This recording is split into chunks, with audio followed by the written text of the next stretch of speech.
Soyez les bienvenus dans ce flash de mi-journée du mardi 20 juin. Influenza aviaire oblige, l'IGP Volaille de Chaland, tout comme les autres volailles IGP et Label Rouge, voient leur cahier des charges suspendu jusqu'au 15 octobre. Essentiellement en ce qui concerne les modalités d'élevage en plein air. La prise de ces 29 arrêtés au journal officiel témoigne de la timide reprise de la filière. Elle mise beaucoup sur la vaccination à venir, mais pas seulement. La reprise se fait pas à pas. Je crois que on essaye d'être prudents les uns et les autres dans la mise en place de palmipèdes ou de volailles. On y va pas à pas, quoi. Après, les installations sont là, les entreprises sont là, les éleveurs sont là. Voilà. Mais il y a des précautions qui sont prises. Je le redis, on teste les animaux. Voilà. Et on espère que les tests, le vaccin, voilà, on espère qu'il n'y aura pas des cas épisodiques, oui, mais qu'il n'y aura pas de propagation du virus. Il faut du temps pour remettre tout le monde en place et retrouver nos volumes, puisqu'il y a eu il y a de l'importation, hein, on le sait. Hein. Voilà, donc il faut un peu de temps. Mais j'espère que d'ici la fin de l'année, alors moi je ne suis pas de verre, mais j'espère que d'ici la fin de l'année, la volaille française aura retrouvé toute sa place. Mais l'influenza aviaire n'impacte pas que les éleveurs. Transformateurs, transporteurs, distributeurs comptent aussi sur la sécurisation des élevages. Du côté de Maître Coq, par exemple, le redémarrage de la production se fait progressivement après avoir perdu 40% du chiffre d'affaires pendant les deux crises de 2022. Le point avec Colline Davy. Les cuisses de poulet vendéens remplissent de nouveau les lignes de cette usine, mais tout n'a pas toujours été si simple.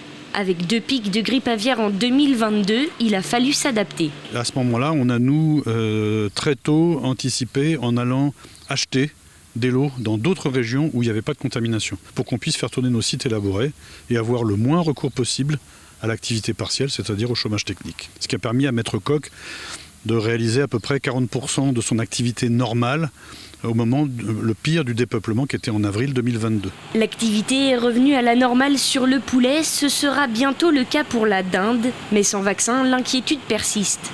Sa mise sur le marché est annoncée pour octobre et si certaines questions restent en suspens, cet industriel l'attend avec impatience. Il faut en même temps avoir un suivi sanitaire qui est important et qui dans un premier temps coûte très cher.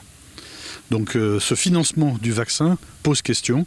Donc sur lequel, là aussi, on attend des réponses de la part du ministère de l'Agriculture pour voir comment ils envisagent de répartir cette enveloppe. Ça ne nous affranchira pas de faire également de la qualité sanitaire dans les élevages. Si on travaille mal, si on contamine, on a forcément des risques de contamination supérieurs. Donc le vaccin n'est pas la seule et unique solution, mais il permet quand même de garantir une sécurité, d'autant plus que l'on a des bons échos des essais qui ont été faits. En attendant cette sécurité, la stratégie est aussi de produire moins de canards plus touchés par le virus. L'activité a diminué de 50% afin de garantir la production de dindes et de poulets. L'objectif est de réintroduire de la volaille française dans les rayons, car pendant les crises, le groupe a vu ses commandes diminuer de 20 000 tonnes au profit de l'import. La nature a horreur du vide, ça c'est juste du bon sens, et qu'il est évident que dans les rayons, les chefs de rayon, s'ils n'ont pas de marchandises Maître Coq, soit ils vont commander ailleurs lorsque c'est possible, chez les Français, ou alors ils vont commander de l'import, et c'est ce qui se passe en ce moment. Donc on ne peut pas non plus le critiquer et le reprocher, mais en même temps, maintenant, notre travail consiste à aller reprendre les parts de marché, parce qu'on a pris une petite claque, et que maintenant, il faut s'en relever. L'enjeu est de taille, puisque la France est la première consommatrice de volaille en Europe. À Saint-Gilles-Croix-de-Vie, les Restos du Cœur disposent désormais d'un nouveau jardin du cœur. L'association cherchait un terrain pour remplacer le leur qui ne fournissait pas suffisamment pour les bénéficiaires. La communauté de communes leur en a mis un à disposition à Givran, 5000 m² sur lequel poussent depuis 2 mois 15 000 plants de légumes. La parcelle est entretenue par 5 bénévoles jardiniers. Vous connaissez les recycleries, il faudra compter maintenant avec les matériothèques. L'entreprise Charrier de Champagne-les-Marais est spécialisée dans la déconstruction de bâtiments. Elle a décidé de mettre à disposition les matériaux et ressources démontés ou récupérés encore utilisables. Planète Réemploi, c'est son nom, est ouverte aussi bien aux professionnels qu'aux particuliers. On la découvre en compagnie de Cyril Guillet. La déconstruction est l'un des domaines d'activité sur lequel s'est positionnée l'entreprise Charrier. Dans le cadre de sa démarche RSE, elle a souhaité aller plus loin en donnant une seconde vie aux matériaux qu'elle recueille. Ça fait pas mal d'années qu'on s'interroge pour toujours réduire notre impact sur nos chantiers. On a atteint des taux de valorisation de déchets qui sont intéressants. On monte à 95-98% même parfois de valorisation de déchets. Mais on avait souvent des matériaux qui méritaient mieux que d'être simplement recyclés et qui avaient un potentiel de réemploi. Et c'est ainsi qu'est née Planète Réemploi. Basée à Champagné-les-Marais, l'entreprise inaugure ici sa première matériothèque. Nos équipes rentrent le vendredi au dépôt, donc rapportent les matériaux. Et on a constitué progressivement cette matériothèque. En 2022, ce sont 16 chantiers de déconstruction qui ont été menés par cette entreprise, avec à la clé une diversité de matériaux à réemployer, pouvant aller jusqu'au matériel de bureau.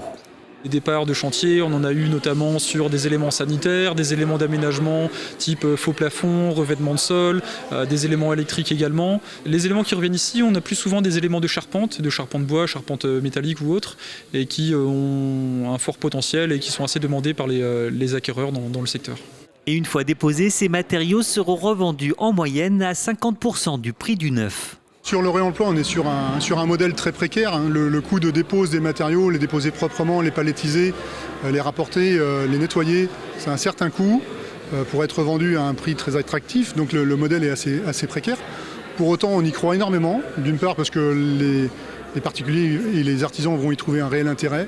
Et aussi parce que la loi AGEC, qui est maintenant en vigueur, pousse à l'utilisation de matériaux de réemploi dans la construction.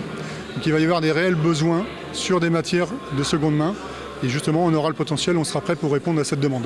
Cette matériothèque est ouverte aux professionnels comme aux particuliers et un site internet permet de visualiser les matériaux disponibles en stock.